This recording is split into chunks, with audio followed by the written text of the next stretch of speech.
Well, hello, everyone. This is Dr. Sally Good, and this is the podcast, The Good Body, Good Brain, where we interview really interesting and fascinating people from all over the world.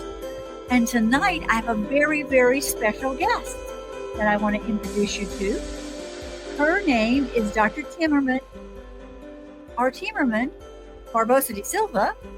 There's more of that, though. And she is joining us from Florida this evening, from the big city of Miami. She's a psychotherapist, and she has a lot to tell us about some special things with relationships, couples, etc. So here she is, Dr. Patricia Timmerman. Hello. Hi. Well, I've got to ask you first, are you having a hurricane yet? Not yet, thank goodness. Okay, we'll keep our fingers crossed because Yes, we want this recording to be really, really good, okay? Now, you have an interesting background. You're not from Miami originally. No, I am originally from Brazil. I was born and raised in São Paulo, and I moved to Miami when I was 14 years old. Yes, and in Brazil, you were in an interesting community, a Jewish, Brazilian, Yeah. Portuguese community, where you had Yes. to learn like two other languages, Hebrew and Portuguese. Yeah, I mean, it was in Brazil. We have quite a neat community of like a Jewish Brazilian community. That's where I grew up, and most of us are second generation Brazilians because our grandparents came from Europe or being either Ashkenazi or Sephardic from the Middle East and joined forces in Brazil. Oh, wow. Wow. So the dysphoria, like this part went to Brazil, right? Mm-hmm. And did you say Ashkenazi? I am Ashkenazi. Yeah. Okay. And for those who don't understand what that means. Okay, so they're- Ashkenazi Jewish people are the ones who migrated from Europe. Sephardic are the ones who migrated from the Middle East. So there are a few differences in rituals, like the types of foods that we may or may not eat. The majority is the same, but we feel cultural differences. Yes, and I met many, many people who in San Francisco who were from Morocco who were Sephardic, and they had a whole different. There were darker people. They had different kinds of cultural things because of being from Morocco. And now I have friends from Gibraltar who can see Morocco through their kitchen window, and so the world just keep getting smaller and smaller. Yeah, an easy way to know the difference. I was going to say an easy way to know the difference from Ashkenazi to Sephardic is the skin color, right? Ashkenazi tends to be fairer, Sephardic tends to be tanner. Yes, and that makes sense based on where they're coming from. Okay, so tell me a little bit about what got you into your line of work, and you can tell us a little bit about that too. It's an interesting question. Again, being Jewish Brazilian, there were like 3 allowed professions. You're an attorney, you're a doctor, or you work in doctor. Right? My sister is an attorney. My brother works in banks, and I was going the doctor route, but I fell in love with the mind. And I remember my grandpa telling me, "You know what, Mama, the Ph.D. suffices." I was like, I got validation. But yeah, I was in my way in one direction until I ended up falling into another. And it's taken you down a path where like you're really making your mark because you actually have a book out. Yay! Right here. I love that. Yeah. Yeah, I have the gift of loving what I do. I fell in love with my profession, and so I'm one of the lucky ones. Yes. And you started like compiling the sort of contents just from the actual work that you did? So I started noticing that things would get lost in translation a lot, either in my Mhm, personal life or with clients. mhm, And the more I analyzed it, the more I started noticing that the things that would get lost in translation was simple misunderstandings. mhm. And I noticed that if I am going to simplify it, I saw that communication comprises internal and external factors. Our intentions are internal to us. Only I know my intention of whatever I am trying to do or the words that I choose or what I'm trying to say. Perception is also internal, but is internal to the receiver or the observer of the action. The only external thing is the action itself. That's why I call my model the IAP model, intention, action, perception. The thing is that my Say that view, again. Say that again. Say that again for the psychoanalytically challenged. sure, the IAP model, intention, action, perception. Love that. And Love it. it's the relationship of all three that becomes so important. I just came from a session when we were talking about silence, right? Sometimes somebody uses silence as I don't want to make matters worse.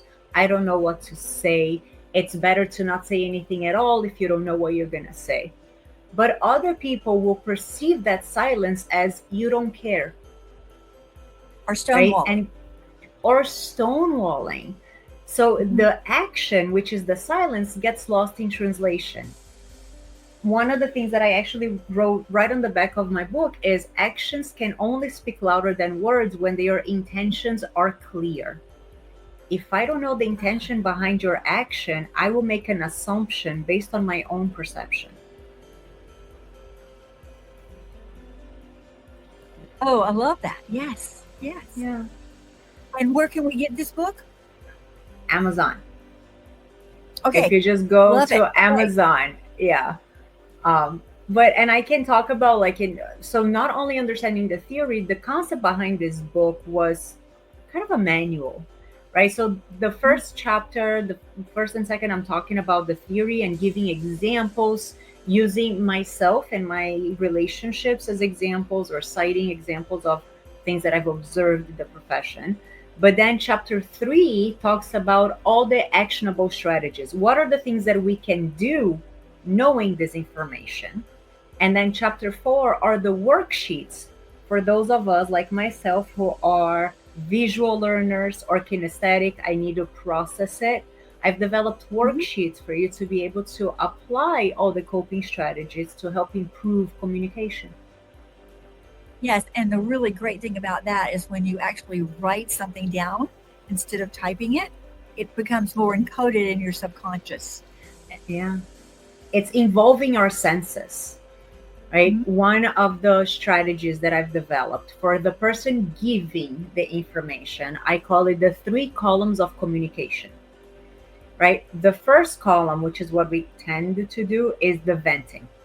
When I am frustrated with someone and I start venting to them, I'm bound to go on to tangents. I will likely get interrupted in the middle because I'm somehow going to offend somebody, right? And then the fight goes somewhere totally different, and the message I wanted to get across gets lost along the way. So in column 1, I tell everybody to vent, pull a John Mayer and say what you need to say, not to the intended person. So you can use externalization tools. Um, I love when you talked about like writing, involving your senses. The more senses you involve, our senses are fact checkers. When we're thinking things in our head, everything sounds true. You know, when you're angry at someone and you're envisioning the fight, and you're like thinking of like what you're gonna say and what they are gonna say. So by the time you talk to them, they were not in your head during that fight, but you like what you say becomes disproportionate to them, but proportionate to your Mhm. head. So Mhm. the venting process is saying things out loud. When I say it out loud, I hear myself. If I'm writing, there's the sense of touch, there's the sense of vision, there is, if you're saying it out loud, the sense of hearing, right? So the externalization allows us to filter out what is what's actually true, or what am I actually feeling, from what is an exaggeration, what is BS, right? What my mind is creating. Then we go into column two. Once you've vented, now you decipher what's the message you want the intended person to receive. And in the book, I guide you to figure that out by asking questions. So, identifying, why do I want this person to receive this message? What purpose will it serve? What am I expecting in return? Once you have deciphered, then we go into column three, which is, what's the best delivery method knowing this individual? And if I don't know this individual, don't worry, you can always fall back into the I statement, which, Yes, have you when heard of the I you, statement? or when you, Yeah, right. That, but I put in the book the do's and don'ts of the I statement mhm, because I hear people using it erroneously so mhm, often.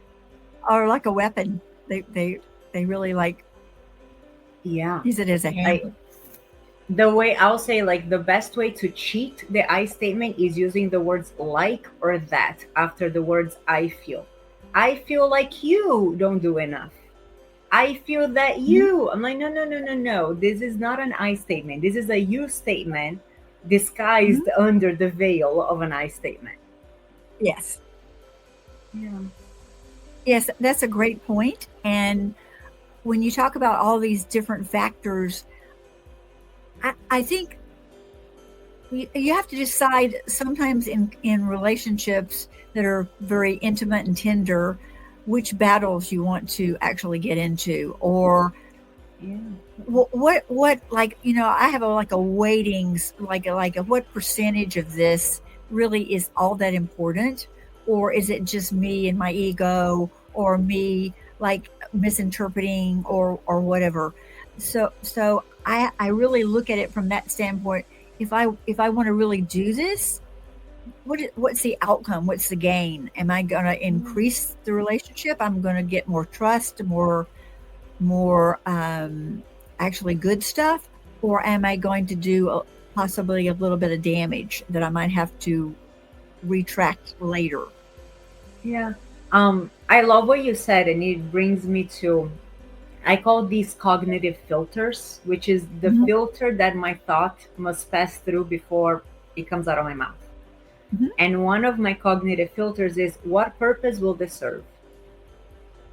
Right? Will this actually serve me? Will this not serve me? Is it going to help the relationship or is it going to harm it? So, an Hmm. example that I can give is, once I was driving with my husband and he was in a great mood and I was not. And I was about to make a sassy comment. And I knew it was just going to kind of ruin the mood. And that Hmm. filter, what purpose will this serve, came through. And in answering that question, I'm like, well, it's going to bring him down to my mood, which then led me to think I actually would rather come up to his.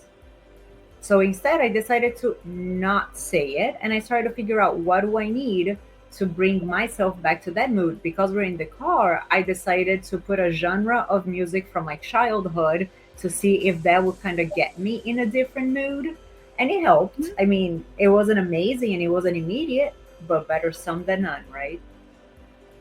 Or sometimes you can just look around, particularly if you're driving and you're like maybe out in nature or someplace like that. You could say, "Oh wow, that's a beautiful tree." I like to do like love. I love that, or thank yous, and like, oh, thank you God for that tree. That was really beautiful. Look at those flowers over there, and I get external as opposed to Yeah. being in my head.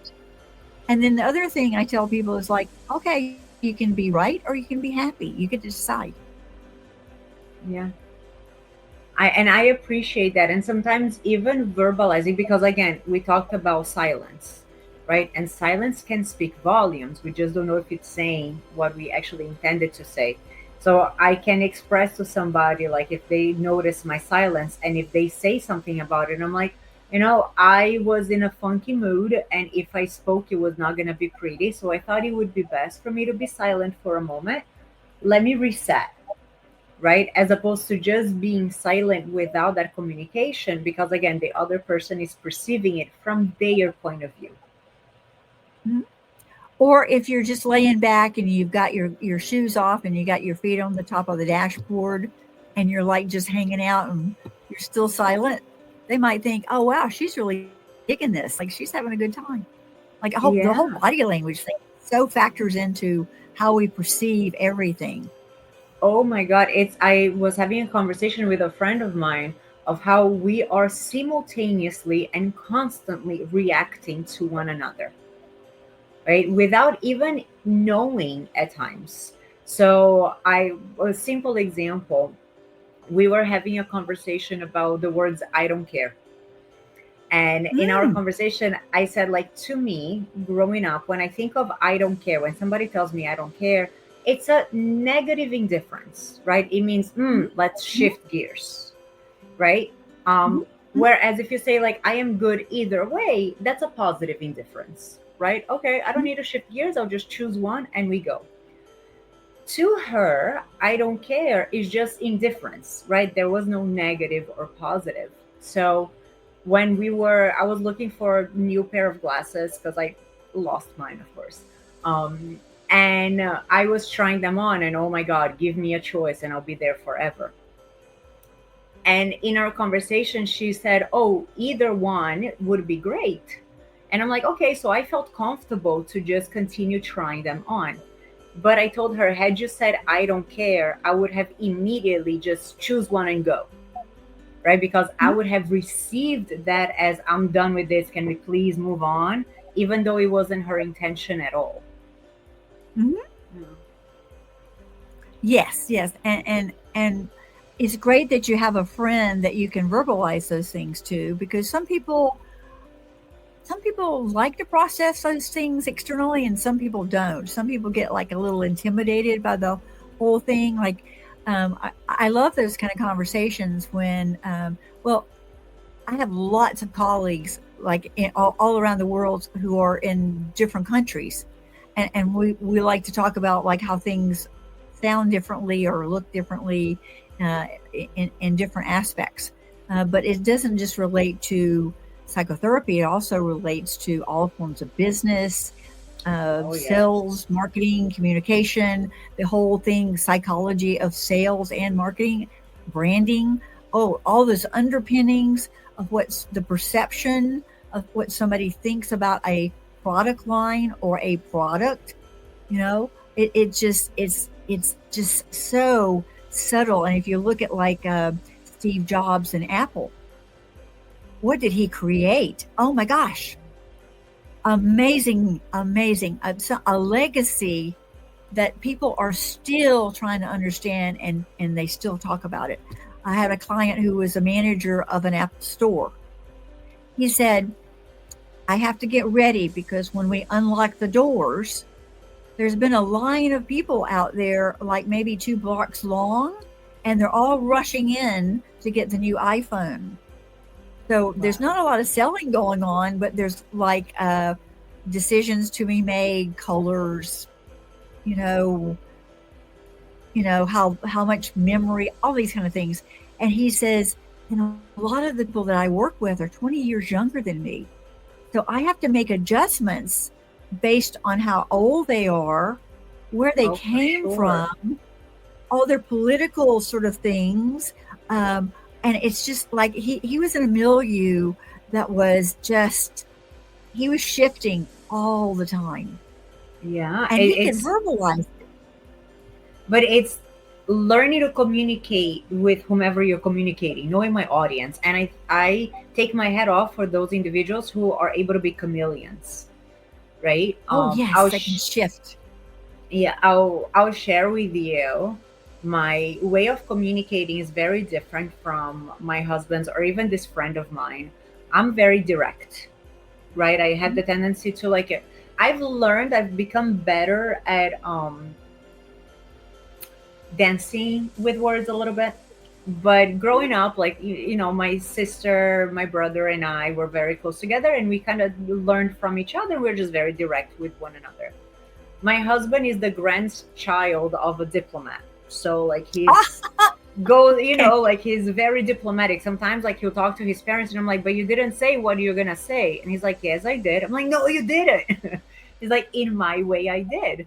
But one of Hmm. the things that I learned in talking with my father-in-law was he would take my directness as rudeness, right? Oh, yes. Whereas my being direct was my, like, I'm trying to be honest, I'm speaking with you in a respectful way, because to me, Hmm. to be honest and direct is being respectful.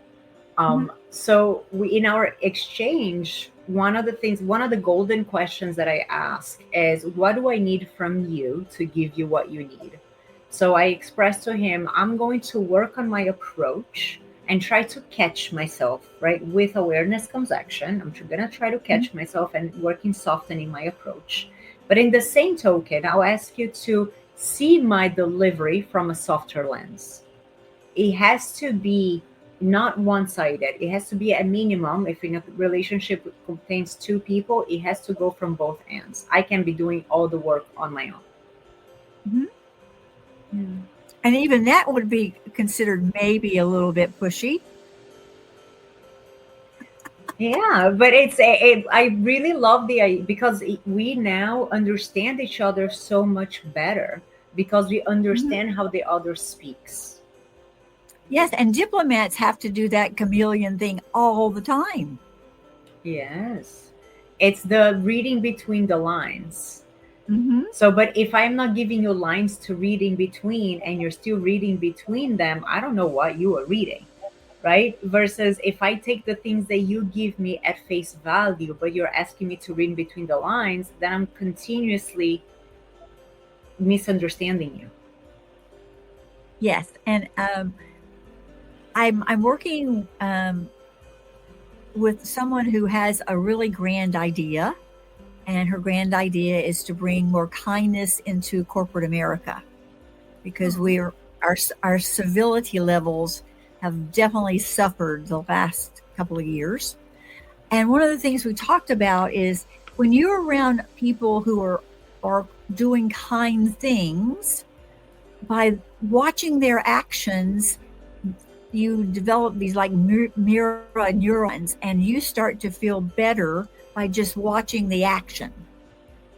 yeah, Like that's why reciprocity. people like to do all the videos on Instagram where people are saving dogs, or they're or the babies are just like super happy, or puppies are everywhere. So we get that wonderful feeling.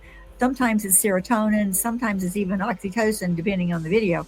But it gives us a sense of soothing and joining, and it feels so good to us when we see other people doing these things.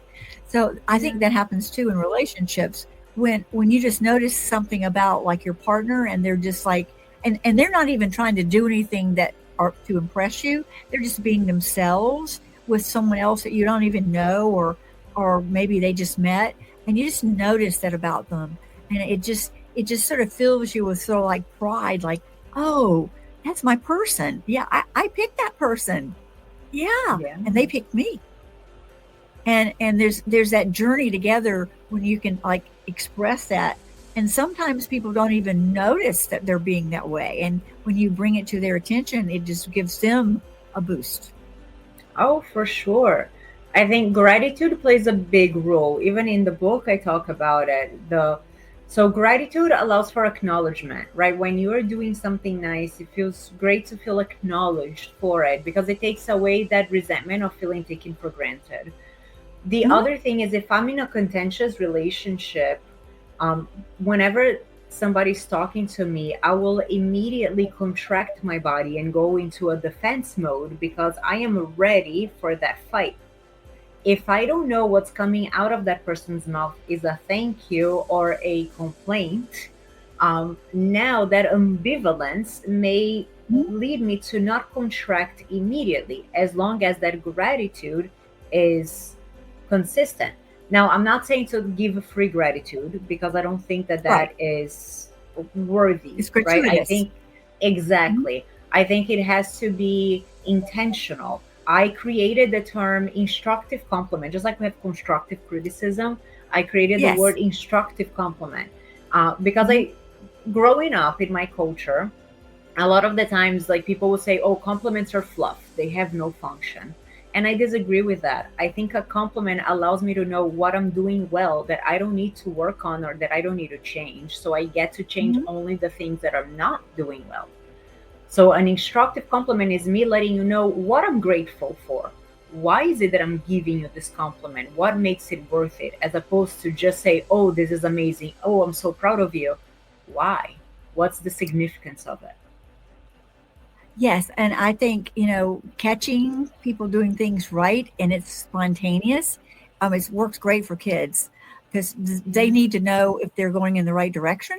And you say, "Yeah, I'm going to tell you why this was I made me so proud of you," and just explain it to them, and they're like, "Okay, I'm getting some more feedback, which sounds really good to me, and I'm going to try to do more of it because we're going to chase that feeling of I did something good. Let's get more of it, right?" That's exactly it. The likelihood that that desired behavior will be repeated increases when it is validated, when it is acknowledged. So, one a quick challenge, if anybody would like to take it, is one, implement gratitude for everything that is worthy of gratitude. Thank you for taking the dishes out of the dishwasher. Thank you for making breakfast for me. Thank you for taking out the trash. And the other one is focus on what the person is doing right as opposed to what they're doing wrong for 10 days. See if Mhm. there is a shift at all. Oh, it makes a huge difference, especially with kids. I would say catch them doing something right and keep catching them doing something right, and they'll do more right things because they want that feedback from that parent that makes them feel like, oh, I'm a good kid. Yeah, and all kids kind of like want to be a good kid. We have some troubled kids, but then we have to like just make a little shift in direction. Everybody wants to be appreciated and loved and cared for and feel like they're a valuable human being. Absolutely. Absolutely. And that reciprocity exists. It becomes really big when I feel acknowledged. My desire to acknowledge can increase. Mhm. I had a conversation with a client. She's a stepmom. The child is around 16, 17, and they forget to do things. And it annoys her because they forget to take their clothes out of the washer. And so there's wet clothes there. And so, like, she was in a kind of like, well, I'm kind of stuck because I don't, I don't get a lot of backup from dad because he's working all the time. And, and the mother is like totally spoiling and like my only child and gets everything and they have money. And so there's not a lot of levers. So I said, why don't you try this? Why don't you text him and ask him what he wants to do about the clothes in the washer? So he has to make a decision, and he can say, I forgot," or "Do you have time to put it in the dryer for me?" And then she can, in reciprocity, can say, "Oh, okay, sure. I'll go ahead and put it in the dryer, and I'm going to go ahead and start washing, and I'll let you know when they're done." And so she's engaged them. They have to ask her to do something. She has to say she's going to do it, and then it has to get done. And then that makes it like a little woven little piece of reciprocity, which Yeah. is, as I told her, the beginning of good spycraft, because that's how you bring people into your web, reciprocity. And it starts with little small things and it can work into really big things in the Yeah. long I term, like both the good and bad. I like the idea of doing with, not for. Yes. Hmm. Yeah. Yes. And It's funny especially because with a teenager. yeah, and I had in my session we talked about how can we remember to not forget, right? And Mhm. really putting that question like, what do you need to do to remember to not forget? So how can my past self set up my future self for success? I use alarms all the time. I know my phone's gonna be with me no matter where I go, so I put alarms for everything. Like when you have this, you have this, you have that. Okay, let me have an alarm. When I fill my water bottle, um, my future self gets super happy with my past self. It's like, oh my God, you thought of me. Thank you so much. Versus times when I'm like, oh, I don't want to fill it up. Oh, my future self is going to be so unhappy. But it's how can I set myself up for success? What can I do to remember to not forget? I love that. I love it. And I like you talking to your future self because it just brings like you into that propelling you, and you're not like, do I have Yeah, to do this? I need to give a shout out to my amazing colleague, Dr. Taylor Wilmeth, because she's the one who's always telling me, oh, my future self set me up for success when she filled the water bottle. And I'm like, yes, that is so true. Well, I can tell you that this has been so delightful. And I'm going to tell you too that so many people are going to get so many good tips and ideas from you from this conversation. And I'm hoping they're all going to run out to Amazon or their Kindle and download this book because I think it's fabulous. I'm going to put it in my bookmarks for my clinical practice because sometimes people say, well, can you recommend something? And I'll just send them the link. I keep the links all set up so that I'll just say like, okay, here's one, here's one, here's one. I also do that for my podcast too, and I'll say, hey, you want to learn how to get better communication? Listen to this one. This is Dr. Kamerman. She's got this great book. You'll really enjoy it. Oh, So, I for all appreciate our it. audience out there, first of all, subscribe and follow because that's how we get more information out to more people. But I'm going to ask the doc if she's got like a really good tip for us as we start to sign off. Okay, so my tip of the day is pausing, right? Whenever you receive something, pause and identify is the way that I received it, the way that it was intended. And I have a really easy way for us to do this. It's called the rule of three interpretations. Um, think about the fact, the information that I received. My immediate assumption is often worst case scenario. I don't know why. Before responding, identify two other possibilities of interpreting the same thing. If I was supposed to receive a call from somebody and I didn't, my first assumption is they're going to break up with me or they don't care. Pause. Balance sake, if I think worst case scenario, best case scenario, they got caught up at work or they're throwing me a surprise party. I don't know. Mhm. Likely case scenario, their battery died. They'll give me a call when they have a chance. And then choose the one that serves you best. Or they're driving in traffic and they shouldn't be talking to anybody anyway, especially if you're in Yeah. Miami. There is more than one possible way to interpret the same thing. Yes, yes. And if we just that pausing, I think the pausing thing really give us a chance to go, go inside. Does this remind us of something else that happened? Like we were rejected because of so and so?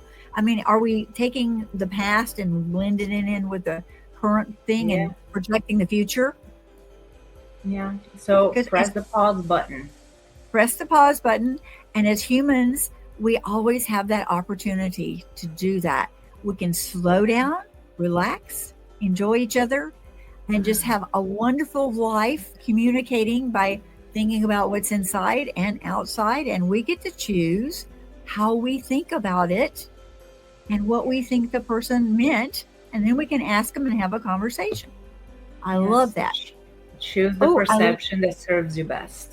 yes. Oh, and I just love this. I can't wait to get your book. I can't wait to share it with all these people. And I really appreciate you being with me on this evening. And thank you so much for joining us. This has been fabulous. Thank you for having me. I appreciate you. Thank you.